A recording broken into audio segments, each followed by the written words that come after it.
Havenbrook was the kind of town where everyone knew everyone. Nestled deep in the rolling hills of New England, it was a picturesque place with cobblestone streets, charming Victorian homes, and an air of tranquility that seemed untouched by time. The residents were close-knit, their lives intertwined with traditions passed down through generations. The smell of freshly baked bread from the local bakery and the sound of children laughing in the park were part of the daily soundtrack of the town. Yet, beneath the surface of this idyllic community, secrets lurked in the shadows, waiting to be uncovered. It was on a crisp autumn morning that the peace of Havenbrook was shattered. The discovery of a murder would send ripples through the town, leaving everyone questioning their neighbors, their friends, and even their own sense of safety. The victim was Emily Winters, the town librarian. Emily was a beloved figure in Havenbrook. She had moved to the town 5 years ago, taking over the library after the previous librarian retired.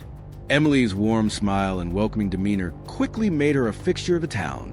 She had a passion for books and knowledge, and the library she ran was a reflection of her dedication. It wasn't just a place to check out books. It was a sanctuary, a place where people could come to connect with each other and with the stories of the world. She was in her mid-30s, with short dark hair, round glasses, and a quiet intelligence that made her an approachable yet mysterious figure. Emily had no family in Havenbrook, but she was close to many of the townspeople, including the elderly Mrs. Walker, who would visit the library every afternoon for tea and a chat, and Tom, the local high school teacher, who would often pop in for book recommendations. No one had anything but kind words for Emily, but that was before the murder. It was just after dawn when the body was discovered. The library was normally closed on Mondays, and Emily had stayed late the night before, preparing for an upcoming book fair. When a librarian's car was spotted parked outside the library long after closing time, the town sheriff, Jeff Harris, decided to stop by and check in on her. Sheriff Harris had been a part of Havenbrook for over 20 years. He was a man who had seen his fair share of small-town drama, but never anything like this. When he unlocked the door to the library and stepped inside, the last thing he expected to find was the lifeless body of Emily Winters lying on the floor behind the main desk. Emily was sprawled out in an awkward position, her face pale and eyes wide open in terror. There were no signs of struggle, but a thin, crimson line stained her blouse, seeping from a single stab wound to her chest. The only other clue was a small note left on the counter next to her body. It was simple, scribbled in a hurried scrawl. "You should have known better." The sheriff's heart dropped.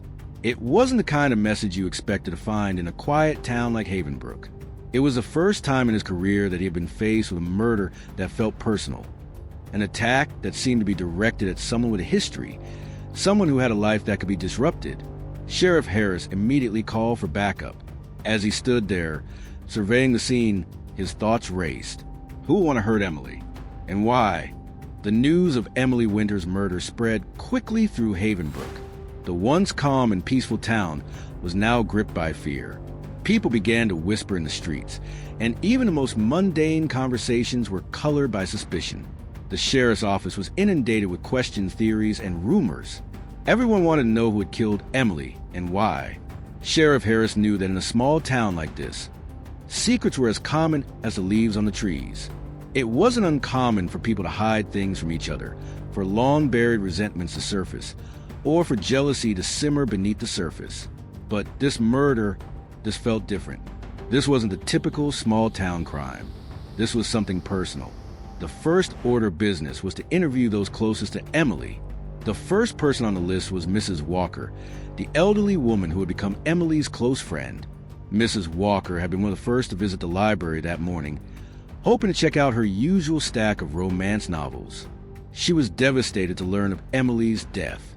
"I just don't understand," Mrs. Walker said, wiping tears from her eyes as she spoke to the sheriff. "Emily was so kind, so sweet. She didn't have any enemies. Everyone loved her here." Sheriff Harris nodded, trying to glean anything useful from her words. "Did Emily have any problems recently? Anyone who seemed upset with her?" Mrs. Walker shook her head. "Not that I know of. She was always so pleasant. She'd been talking about a new book fair coming up, and she was excited to bring more people into the library." The sheriff made a mental note of that. Emily had been focused on her work. So, why would anyone want to hurt her? The investigation continued, but as the days passed, no concrete leads emerged. The town's residents were helpful, but no one could provide any solid information. Emily's life seemed to be as spotless as her reputation. She had no known enemies, no apparent motive for someone to hurt her. The list of suspects seemed to grow shorter and shorter until it was all but non-existent. But the sheriff had learned a long time ago that in a small town, nothing was as it seemed. The next person the sheriff decided to speak with was Tom, the local high school teacher who had known Emily for years. Tom had often been seen at the library, chatting with Emily about books, school events, or just life in general. Tom was well-liked, and his relationship with Emily appeared to be friendly. But as Sheriff Harris sat down with him, something about his demeanor struck him as odd. Tom was quiet, almost too quiet. He seemed nervous, fidgeting with his hands as he answered the sheriff's questions. I don't know why anyone would hurt Emily," Tom stammered. "She was one of the kindest people I knew. Did you two ever have a falling out? Anything between you and her that would make someone angry?" the sheriff pressed. Tom hesitated before answering, and his eyes flickered with something Sheriff Harris couldn't quite place. "No, nothing like that. We were just friends, I guess." Sheriff Harris leaned forward, his eyes narrowing.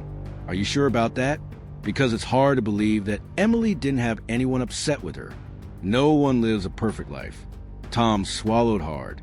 I don't want to cause trouble, Sheriff, but there was something. Emily, she was having a disagreement with someone recently. Someone who didn't want the library to focus so much on youth programs. It was a local business owner. I overheard their argument one day when I was there. This new piece of information caught the sheriff's attention. Who was this person? Tom shifted uncomfortably in his seat. It was Greg Hill. He owns a cafe across the street. Sheriff Harris's interest piqued. Greg Hill was known around town as a community figure, someone who often clashed with Emily over the direction she wanted the library to take. He was a vocal opponent of youth programs, believing they took away from a focus on adult patrons. Emily, on the other hand, believed that the library needed to engage younger generations to survive. Sheriff Harris immediately went to the cafe to speak with Greg Hill. Greg was sitting behind the counter, wiping down cups as he saw the sheriff approach. He smiled, though the smile didn't quite reach his eyes. "Sheriff, what can I do for you?" Greg asked, his voice low and calm. "I need to talk to you about Emily Winters," the sheriff replied, his tone serious. "I hear you had some disagreements with her recently." Greg's smile faded, and he put down the rag. "She and I didn't always see eye to eye, but I would never hurt her.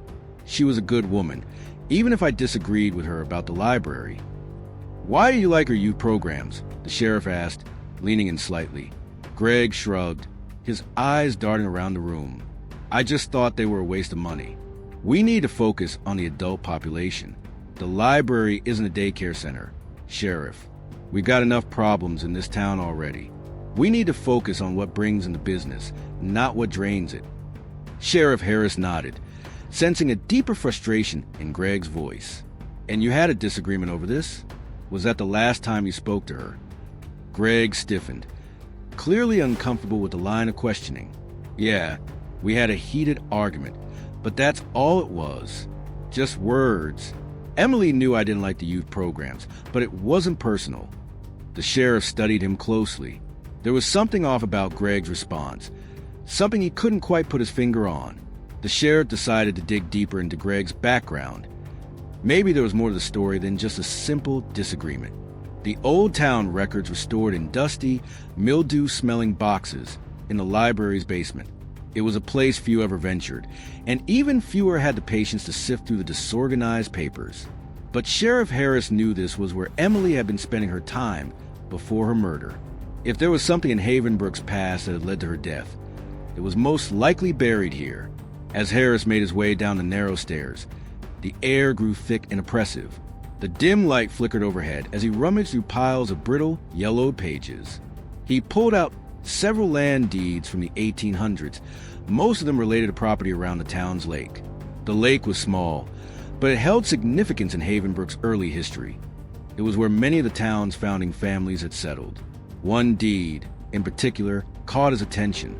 It was a transaction that took place in the 1930s between the town's founders and a wealthy family, the Mulligans. The Mulligans were known for their vast estate, but there was little mention of them after the 1950s. It seemed the family had sold most of their land in the late 40s, and since then, no one had heard from them. But as Harris sifted through more records, something odd stood out. There were gaps in the records, certain transactions that were missing, and references to a secret buyer in the 1950s. The sheriff frowned. The more he looked, the more he felt certain that Emily had been right. There was something in the past at Havenbrook that had been hidden, and it was possible that Emily had uncovered a piece of it. Harris knew he needed to speak with the town's oldest residents, particularly those who had been around since the 1950s. The Mulligan family was no longer in town, but their legacy lingered. The sheriff tracked down several elderly residents who remembered the family. One of them was Ruth Mulligan, an elderly woman who still lived in a nearby retirement home.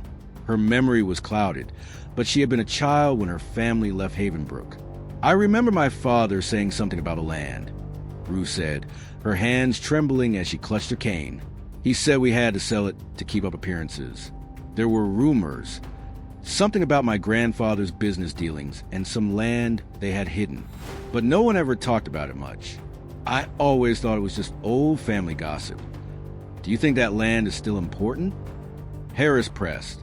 "Is there something about it that people want to keep hidden?" Ruth's eyes grew wide, and she glanced nervously around. "I don't know. I don't think anyone's seen the Mulligan land for years. But I heard stories about it. Something about a deal with people who didn't live in town.